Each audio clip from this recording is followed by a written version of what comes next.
Coucou tout le monde, j'espère que vous allez bien, car moi en tout cas, je vais super bien. On se retrouve aujourd'hui pour une nouvelle vidéo.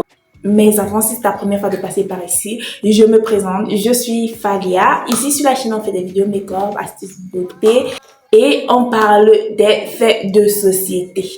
Voilà. Aujourd'hui, tout simplement, on va parler du 50-50 ou pas dans un foyer. Donc, faire du 50-50 ou ne pas faire du 50-50 dans un foyer. Tout de suite, je vous donne mon point de vue. Et voilà.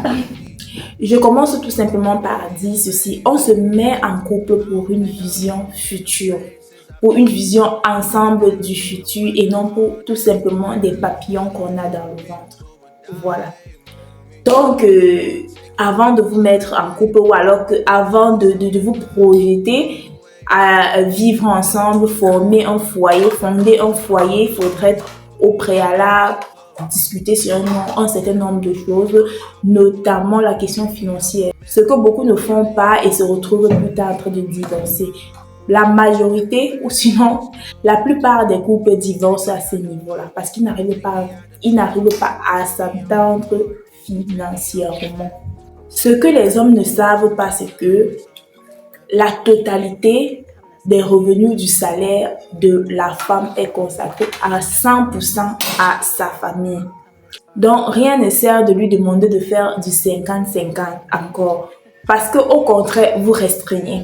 Et maintenant, il faut noter que ce n'est pas à discuter. Un homme qui impose ou qui propose du 50-50 perd automatiquement son autorité en tant qu'homme et responsable de sa famille. Vous savez, chez nous les Bantous, un homme est défini comme homme lorsqu'il assure la protection de sa famille et ceci dans tous les sens, financièrement et physiquement. Vous savez, à l'époque, parce que beaucoup vont se référer à l'époque de nos parents, à l'époque de nos parents, un homme allait chercher une femme chez elle lorsqu'il était capable d'assurer la protection de celle-ci. Généralement, c'était « je suis le plus grand chasseur ». Je suis le plus grand commerçant, je suis le plus grand cultivateur, je suis le plus grand ceci. Je peux déjà assurer la protection d'une femme. Je suis fort physiquement, je suis fort financièrement, même si c'était des gorilles et tout. Si on va encore rentrer un peu plus loin.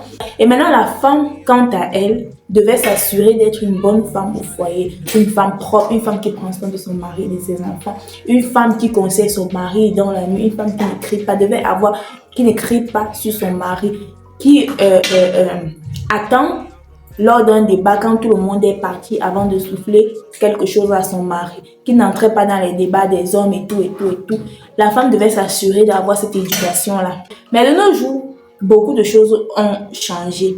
Vous ne pouvez pas aller dans le passé, prendre ce qui vous plaît et laisser ce qui ne vous plaît pas, ce qui ne vous arrange pas. Donc, vous ne pouvez pas demander à une femme d'être la femme de l'époque tout en étant la femme moderne. Et je m'explique. Voilà. Tu ne peux pas être en train de demander à une femme de contribuer dans le foyer à hauteur de 50-50 comme toi. Donc 50, elle apporte 50%, tu apportes 50%. Et en même temps, lui demander encore d'assurer pleinement sa fonction de femme au foyer, sa fonction de femme, d'épouse. Tu vois, vous êtes déjà en quelque sorte colocataire. Vous pouvez en quelque sorte vous échanger des mots, c'est-à-dire que, comme on dit souvent, d'homme à homme. Homme avec un H, homme à homme. C'est-à-dire, tu n'as pas... On sait chez nous les Bantous que lorsque ton homme te parle et lorsqu'il est fâché, tu as obligation de rester tranquille. Tu attends quand il est calme et tu interviens. Mais là, ce n'est plus le cas. C'est ton colocataire. Tu parles avec lui. Il te dit, voilà, telle chose. Tu réagis. Voilà. Parce que c'est comme ça. Tu ne peux pas être en train de payer le loyer avec quelqu'un.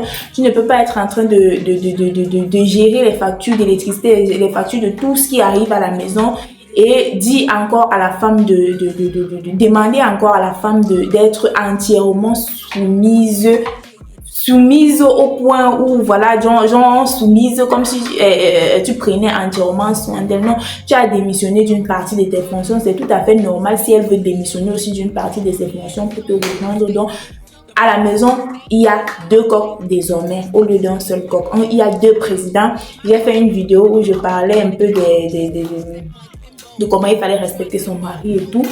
Donc là, ce respect dont je parlais dans cette vidéo n'est plus vraiment valable. Donc il y aura les jours où même si elle est soumise, elle te reste soumise, mais il y aura les jours où ça va monter. Là, elle va dire, mais non, je fais tout autant que toi. Tu vois. Et quand je parlais du fait que la grande partie ou alors le revenu de la femme est entièrement consacré à sa famille, c'est que la plupart des hommes disent généralement, on ne voit pas là où l'argent de la femme part. Effectivement, vous ne pouvez pas voir là où l'argent de la femme part. Parce que l'argent de la femme part dans ces choses aussi. La femme, lorsqu'elle va faire des courses, elle achète des vêtements aux enfants, elle achète des choses pour des enfants, elle achète des choses pour la maison, des petits trucs, des vases, des trucs à la cuisine, parce que généralement, vous ne vous préoccupez même pas trop de ce qui se passe à la cuisine. Elle achète la vaisselle, elle achète beaucoup de choses. Maintenant, pour celles qui vont encore plus loin et construisent des maisons, une femme qui construit une maison, vous constatez que votre femme construit une maison, applaudissez. Qu'elle vous mette au courant, qu'elle ne vous mette pas au courant, sachez que cette maison est entièrement consacrée à son foyer. Je m'explique. Parce qu'une femme, lorsqu'elle va mourir, lorsqu'elle va partir, ou je ne sais pas, automatiquement, ce qui est sûr et certain, c'est que ce bien qu'elle est en train de mettre sur place va revenir à votre enfant, c'est-à-dire vos enfants, vous deux. Et si elle met à son nom, ça veut dire que plus tard, elle va léguer ça à qui? À votre enfant. Donc, il faut faire très attention à ce niveau-là. Par contre, l'homme, lorsqu'il construit une maison en dehors de celle où vous vivez, peut-être même parfois celle où vous vivez, vous n'êtes pas sûr que cette maison sera à votre nom. Ça peut être au nom d'une de ses maîtresses qu'il a dehors. Ça peut être au nom d'un des enfants qu'il a eu dehors. Ça peut être au nom. Donc, c'est ça.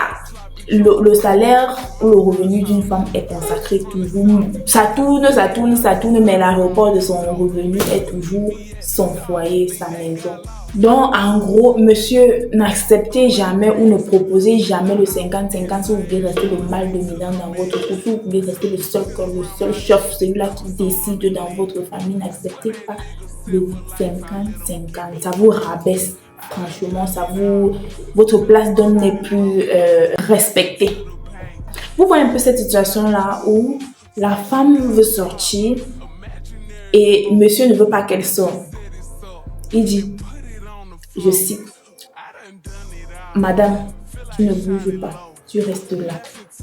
Dans cette situation-là, quand l'homme gère tout, quand l'homme fait tout, quand l'homme accomplit son devoir d'homme, de mari, mais la femme respecte, la femme va exécuter, elle va bouder, faire des caprices et tout, mais elle va exécuter. Là, il dit, monsieur, madame, tu ne bouges pas. Il ne négocie pas avec toi.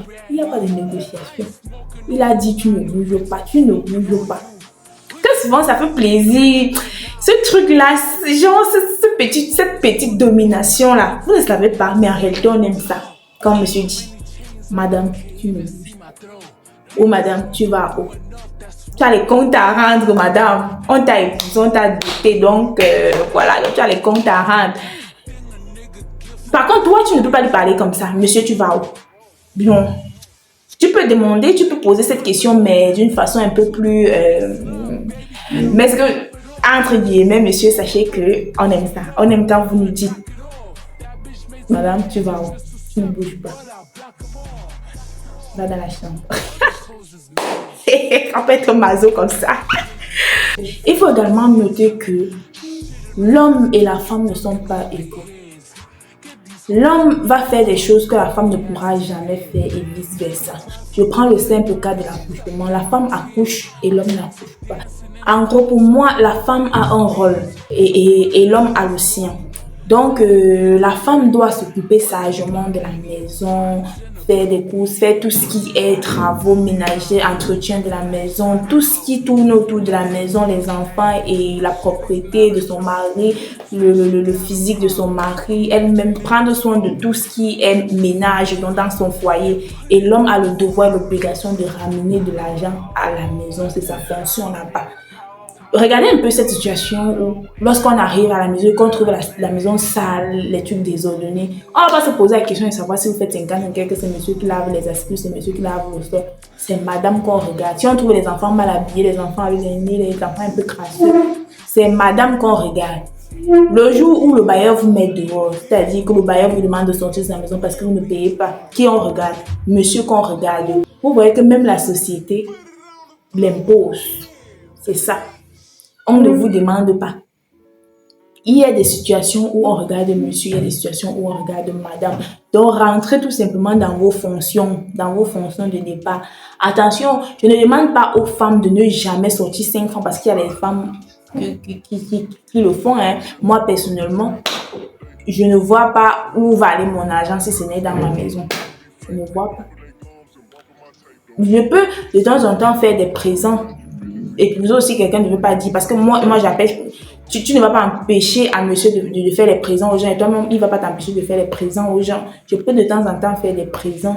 Mais ça ne veut pas dire que mon revenu n'est pas consacré à ma famille. Mais je ne veux pas qu'on m'impose de faire 50-50.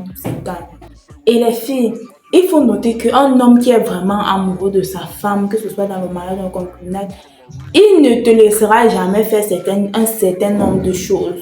Limite, il est gêné même de te demander de faire quoi que ce soit pour lui. Tu vois? Il veut limite tout faire. Parfois, tu le sens dépassé, mais il veut te faire plaisir. Il veut assurer sa fonction d'homme.